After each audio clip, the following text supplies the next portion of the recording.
సుస్థిరమైన మరియు సురక్షితమైన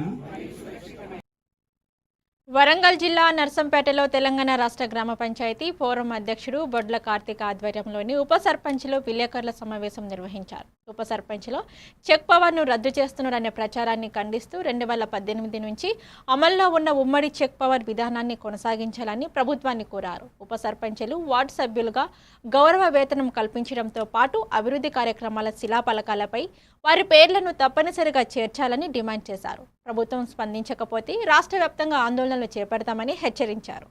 ఏదైతే జాయింట్ చెక్ పవర్ అని ఆ రోజు సర్పంచ్ ఉప సర్పంచ్లకు జాయింట్ చెక్ పవర్ ఉన్నదని మీరు పంచాయతీరాజ్ చట్టాన్ని ఎలాంటి సవరించకుండా అదే చట్టంతో ఎన్నికలకు పోతే ఈరోజు తెలంగాణ రాష్ట్రంలో దాదాపు 17,000 మంది 12,000 మంది ఉప సర్పంచులు ఈరోజు పోటీ చేసి గెలిచి మెజార్టీ వార్డు మెంబర్లతో ఉప సర్పంచులుగా నియామకం కాబడ్డాం.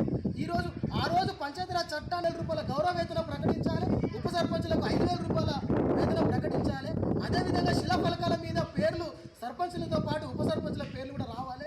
ఒకవేళ వీటి మీద కనుక ప్రభుత్వం స్పందించకపోతే ఈ పోరాటాన్ని ఎంత పెద్దగా తీసుకుపోవడానికి మేము సిద్ధంగా ఉన్నాం.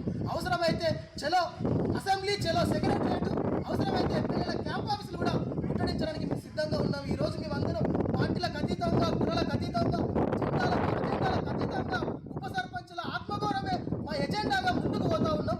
దయచేసి పెద్దలారా మిమ్మల్ని గౌరవించి మిమ్మల్ని ఆ వార్తలను ఈ రోజే వెంటనే పంచాయతీరాజ్ శాఖ మంత్రి సీతక్క కానీ, అదేవిధంగా ముఖ్యమంత్రి రేవంత్ రెడ్డి గారు కానీ, లేదంటే పంచాయతీరాజ్ శాఖ ప్రభుత్వ పెద్దలు చీఫ్ సెక్రటరీ కమిషనర్ కానీ ఎవరైనా ముందుకొచ్చి ఈ వదంతులను ఖండించాలని మరోసారి డిమాండ్ చేస్తూ ఈ అవకాశం ఇచ్చిన పత్రిక మరియు ఎలక్ట్రానిక్ మీడియా పెద్దలకు, ఈ కార్యక్రమంలో పాల్గొన్న ఈ 6 మండలాల ఉప సర్పంచ్ ప్రతినిధులకు అందరికీ పేరు పేరున ధన్యవాదాలు తెలియజేస్తూ ముగిస్తున్నా. ఉప సర్పంచ్ల ఐక్యత, ఉప సర్పంచ్ల ఐక్యత.